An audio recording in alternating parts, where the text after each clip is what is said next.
Welcome to the Discovery Doc podcast, where we advocate for optimal wellness and reducing everyday toxic loads, no matter where life takes you.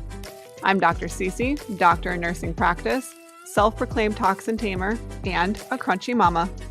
I'm Anna Kate, a medical mystery overachiever and your discovery liaison. Join us on this exciting journey as we explore the world of holistic health, cutting-edge research, and practical solutions for a healthier life. Together, we'll navigate through the complexities of wellness, sharing valuable insights and expert advice. Tune in to the Discovery Doc podcast. Get ready to be inspired, empowered, and discover a whole new way of looking at your health. Hey, Discoverers. This is Editing Anna Kate. We are bringing you a shorter episode today. We had a couple of technical difficulties, but you're still in store for lots of discoveries and some great information from the soulful sprout, Ashley Norris. So continue listening and let's discover together. Welcome back to the Discovery Doc podcast. I'm here with your host, Dr. Cece, functional medicine nurse practitioner, self-proclaimed toxin tamer, and crunchy mama, and my co-host over here. I'm Anna Kate, your medical mystery overachiever and discovery liaison. And we have another beautiful, all of our guests are so hot. I know. Like, they are all so beautiful and gorgeous and have that bubbly personality that just lights up when they smile. So if you're not watching this, Go watch it on YouTube because it's fantastic. So can you tell us She's talking about me, not our guest. No, I'm just kidding. Tell us about the other beautiful things. Yes, please. Today we have Miss Ashley with us, and Ashley is a hormone and gut health nutritionist. She specializes in root cause approach to healing and is the founder of the Soulful Sprout. We are so excited, Ashley, to have you on with us. Thank you so much for joining us. I would love to let our community just know who you are and your background and how you ended up and landed where you are currently. Could you take us back through a trip? Thanks so much for having me. I really appreciate it. So I'm a holistic nutritionist, and I practice I practice as a functional diagnostic practitioner here in Toronto, Canada, where I've been practicing for the past 7 years. And about 4 years ago, I opened an integrative health clinic. We see mostly women, and we deep dive with them on hormone and digestive health and how to optimize their body and a holistic overall well-being, I should say, through holistic healing and functional testing. And I studied at the Institute of Holistic Nutrition here in Toronto, and my journey goes way back. Like most of us, our own health journey sort of catalyzed us into the work that we do. And to summarize and keep it really short, I was always the sick kid. I always had a lot of different issues behaviorally, and my immune system was always the struggle. And when I was 19, I was actually diagnosed with an autoimmune disease called Hashimoto's thyroiditis. I had no idea what that meant at that time. Yes. And I was just like, cool. That's like another thing behind my name, I guess. No one educated me about what this meant or what autoimmune disease, would do in my body. And so I was just kind of put on this thyroid medication, and I was like, hope I remember to take this along with my birth control pill. You're 19. And I really did not understand how my body was working, what was wrong with it. And I thought the medication was just like the fix I needed to feel better. Little did I know that that would not be the way things went. And later in my 20s, I kind of collected digestive issues, constipation, bloating, heavy periods, even though I was on the pill for most of my life at that time. And when I was 27, I was diagnosed with thyroid cancer. And the big C word, cancer, that changes people's lives really quickly. And for me, everything changed. My antibody levels were over 1,200. I had extreme levels of inflammation. And I kind of woke up to like, hey, something has to happen here and you have to make a change.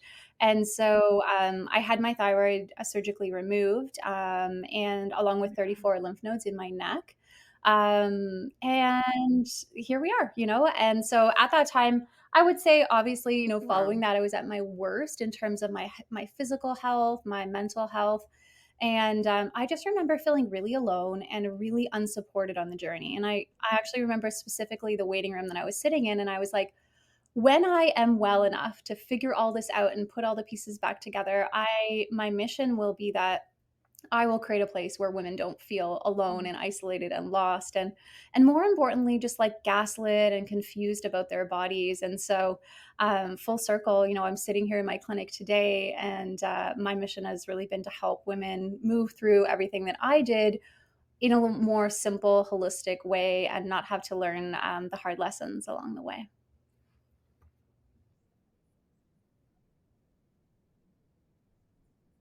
Yes, that is incredible. I mean, I do we've said this a couple of times, Anna Kate and I, but I do truly feel like practitioners who go through their own individual journey, it makes us better in the long run to helping other clients or other patients because we can resonate with what they're going through. We can Yeah. empathize with how they feel when other practitioners can't. And our stories kind of line up similarly at the beginning and then take a little bit of Mhm. a turn because I was 20 when I was diagnosed with Yeah. Hashimoto's and my antibodies were over 800, unquantifiable. And the doctor at the time was like, "Here's some Synthroid.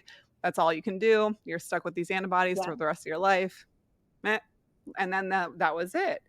So for me, I know that was a start, even though I was in conventional schooling, that was the start of my questioning, like, there's got to be a better way. There has to be something different. At that time, kind of late teens, early 20s, were you on a trajectory to go a certain path with your career or schooling, and did you take a turn? Or were you not yet decided yet with we're going through all of Yeah, this? You were I kind of was like, no, actually this is where I studying want to be. I was studying my Bachelor of Science, so I was, within the same realm, but in the dentistry world, which is also an extremely toxic world. And so little did I understand about like how that would later Ah. help me understand more about toxins and the impact on our body through a dental lens, but a little bit different. And so, at that time when I was diagnosed, I quit my job. It was super stressful. I just was like, I need a whole revamp on life. And I took a year off and focused on my health and really kind of getting my life back together. And Yeah. I never went back to work and I never went back to that career. I just threw myself into studying nutrition and really helping myself understand what was happening, in terms of the endocrine system and diving a lot deeper. So close. I really wish it was at a time where I was like already, down that health pathway. But truthfully, like I didn't even know what carbohydrates were at that time. Like I didn't know anything about nutrition. I had this like I mean, I think I was like the average person, Right. just like very basic understanding of food and how it fueled our body. Mhm.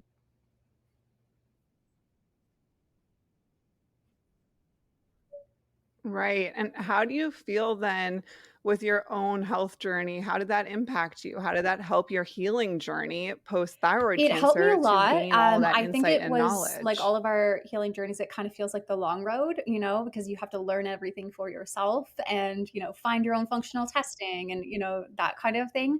But in that, Mhm. like you said, you develop a lot of empathy and compassion and can really speak to some of the pain points that your clients are navigating on a daily basis. And so it helped me deepen my appreciation for the time it takes to heal as well, and also the layers, because when we're on our healing journey we think, okay, eating to help thyroid health, that's going to be it. And then you're like, wait, there's this thing called the gut and the gut microbiome, and that matters. And then there's toxins, and then there's heavy metals, and there's so many layers of your healing journey. And so Yeah. I think it did really help me to get deeper into those layers, and like I said, just have a lot of empathy and compassion for my clients as they work through their own layers as well.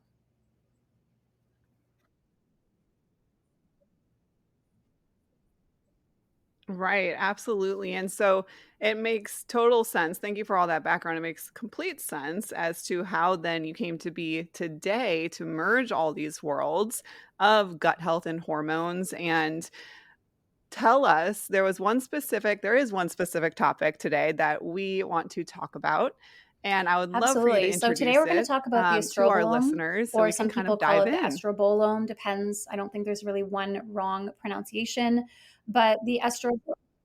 Okay. I say number 2. Wait, you didn't want to say that word? She makes me say all these words, and I have Swiss cheese for brains. Wait, it is so funny because I say estrobolome, but I'm like, I know that's not how you're supposed to say it. It's kinda like my patients saying ketotifen. There's an antihistamine drug called ketotifen, and every patient says ketotifen or I can't even pronounce it wrong, or ketotifen, and they just, like, mumble it. I'm like, "It's ketotifen, guys, ketotifen." So this word, I was I like, "You know love what? I'm that. just gonna let Ashley say it how she pronounces it because I Yeah, don't say it right." So is estrobolome, it estrobolome, estrobolome? tomatoes, Yeah. tomatoes. You, Say it for us one more. estrobolome. Estrobolome.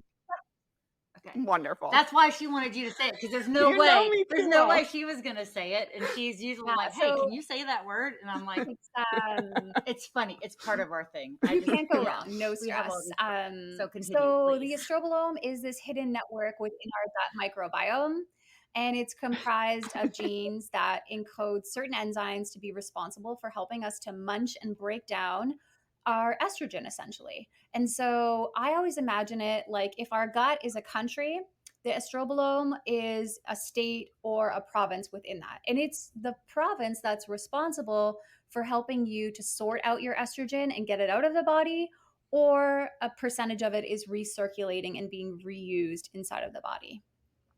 And in terms of hormones, this is a really, really important part. And I actually think it's kind of the forgotten part of hormonal health in general.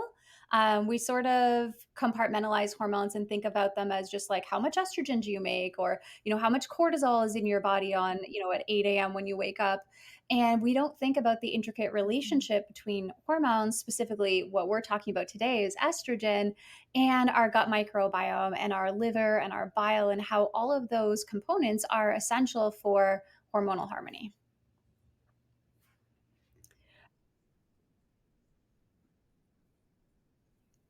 Yeah, absolutely. I don't and this is why I was so excited when you mentioned talking about this because I don't think it's known at all in terms of just the average everyday human with estrogen specifically. And when our body starts to either get rid of estrogen too quickly or build up estrogen too quickly, on my side, I see the symptoms that may cause. And it's Yes. so rare that people will be able to make the connection to the gut itself versus just thinking it's more of like a systemic issue, which it's all encompassing. But that I was so excited to talk about this. So, can you, for anybody out there who has never heard of that connection before, could you go through how this could impact? We'll start with women specifically, but how this could impact their health in general, as well as Yes, some of the absolutely. symptoms that you I'm will going to start see with a little if like that ground system is level dysregulated. information for people about estrogen,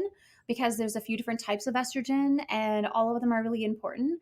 And then I want to kind of help you understand how estrogen typically leaves the body really simply.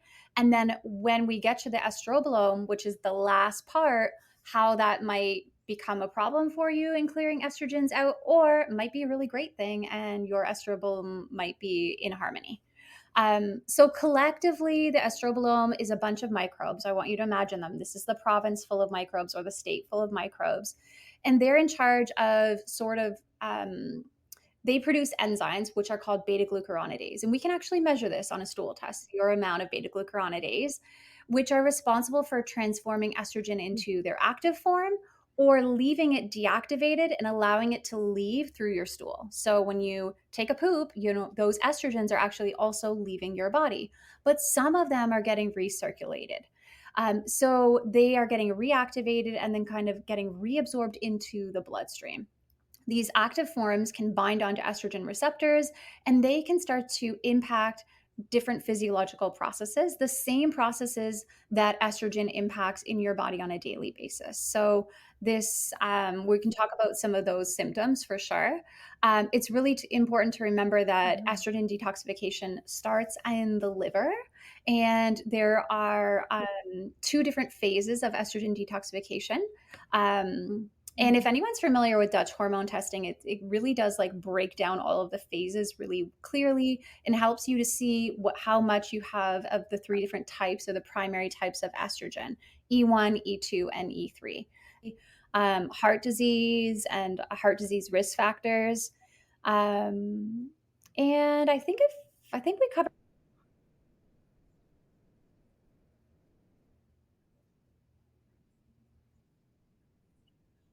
And I see that often, that 4OH, pathway being elevated on Dutch testing, and women with higher levels of estrogen with that pathway elevated. And it can be really scary. And last piece is nutrients. So, magnesium, and occasionally we will use supplemental forms of calcium D-glucarate, with probiotics, low fiber diet, high stress, things like that, where we see this really, really low level of beneficial microbes.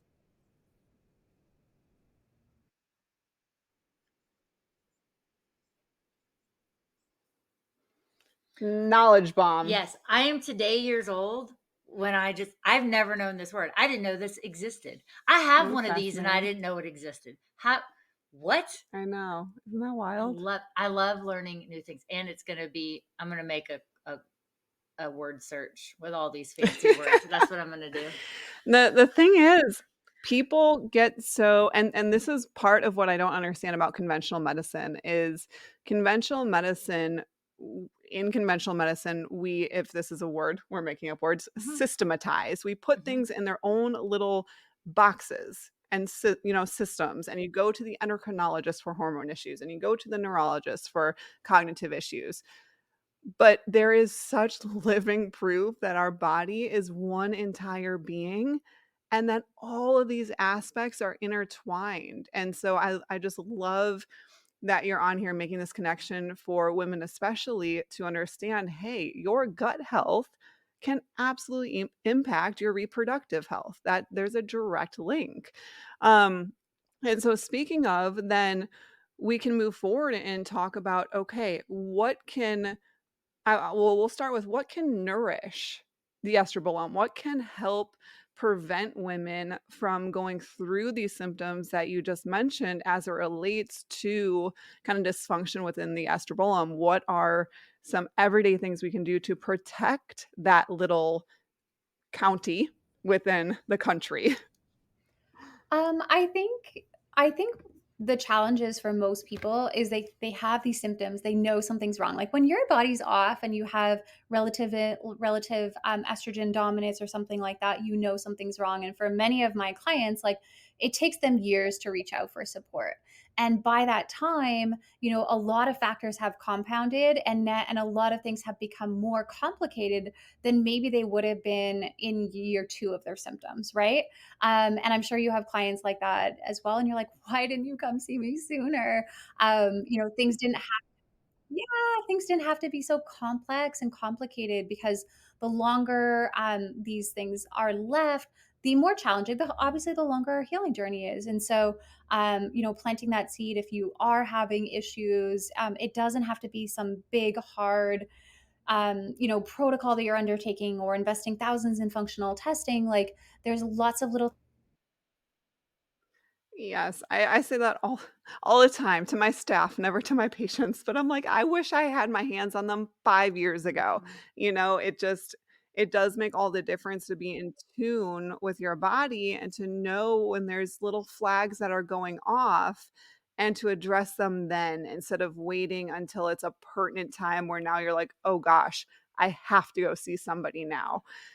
All the time. That's the majority of my patients. This also seems like one of those things that, because y'all are both really good at not putting a Band-Aid on something, of figuring out what the root cause is, because that's so important. And as a patient, like you go to an allopathic doctor or just your PCP, and it's like, oh, well, here's a prescription for this, or get some more rest, or whatever it is. And it's like, well, that's not really fixing it. So you putting a Band-Aid on it really doesn't help. So getting down to that. And I think having a disrupted estrobolome, I'm going to say it both ways, that makes it one of those, like for someone like me, a medical mystery overachiever, like that could be something that I needed to deal with that would make my other symptoms or other things. And it's, do I really have this, or is it this that's dysregulated? And if I fix this, then what really symptoms are left Like that's a big Mm-hmm. deal.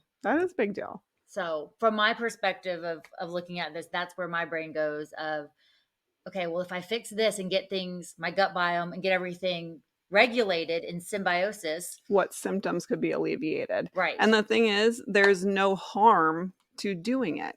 Correct. In fixing up your gut health and focusing on your gut health, there is no harm. There is no negative adverse reaction or anything that will occur from you just focusing on your gut health and doing it properly with proper guidance. Because there are some people out there who will take that and do like a 60-day parasite cleanse and, no, reach out to your specialist. Reach out to Ashley, get in touch with her and follow her on all of the things. But it's so important that I felt miserable for the last 15 years. Mm-hmm. Like it has just been, how do I, and so Ashley, if you have not gone and heard part of my story, I have had Lyme disease, 18 co-infections. I'm still dealing with parasites and lupus, APS, all the things. So my symptoms all overlap. And if I can fix and organize one thing that helps, and that's my gut microbiome, mm-hmm. like that is hands down has made such a difference.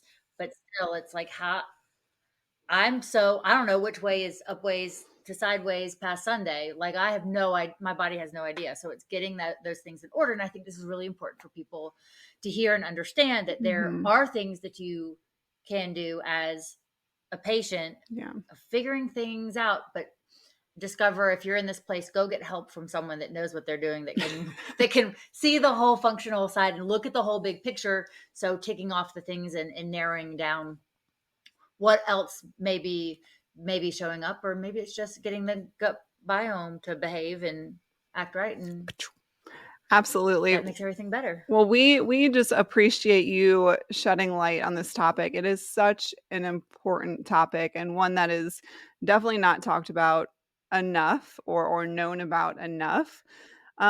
Ashley, where can our community reach out to you? Where can they follow you? Where can they get more information? Is there anything that you want to give a special shout out to? We are opening the floor. Yeah, absolutely. So I work with clients virtually and in person in my clinic here in Toronto, Canada. But I offer worldwide functional testing and consultations for anyone struggling with relationship to their hormone and digestive health. So you can learn more about working with me at thesoulfulsprout.com. I spend lots of time over on Instagram sharing and educating and just giving insights into healing in my everyday life at the Soulful Sprout. So come hang out there with me as well. And if you're wanting to get started and just take a baby step, what I would call, towards optimizing your hormonal health, I have an incredible self-paced course. It's called Mend Your Menstrual Cycle, and it's really, really cost effective, less than the cost of initial consultation with, a naturopath or a nutritionist, to start diving into understanding what's going on with hormones, estrogen specifically, optimizing liver health, and lots of simple takeaways and protocols to get started there. And so, lots of pillars to help empower you and get you started in diving deeper into optimizing your estrobolome, but of course your overall health. Amazing. Well, thank you, discoverers. We will include all of that in the show notes. So click the links, follow Ashley. This conversation has been just so insightful, and y'all stay tuned for much more to come. And until then, let's discover together. Thank you, Ashley. Thank you so much. We hope you've enjoyed this journey of exploration and learning as much as we have. Before you go, we have a special request for you, our beloved discoverers. We'd be thrilled if you could show your support in a few easy steps. Step 1, if you're watching on YouTube, please hit that like button and subscribe to our channel. Don't forget to ring that notification bell so you never miss a moment of discovery. Step 2, if you're listening via Apple Podcasts, please take a moment to rate and review our show. Your feedback means the world to us and helps others discover our podcast too. Step 3, whether you're on YouTube or listening on your favorite podcast platform, please share the Discovery Doc podcast with your friends, family, and social networks.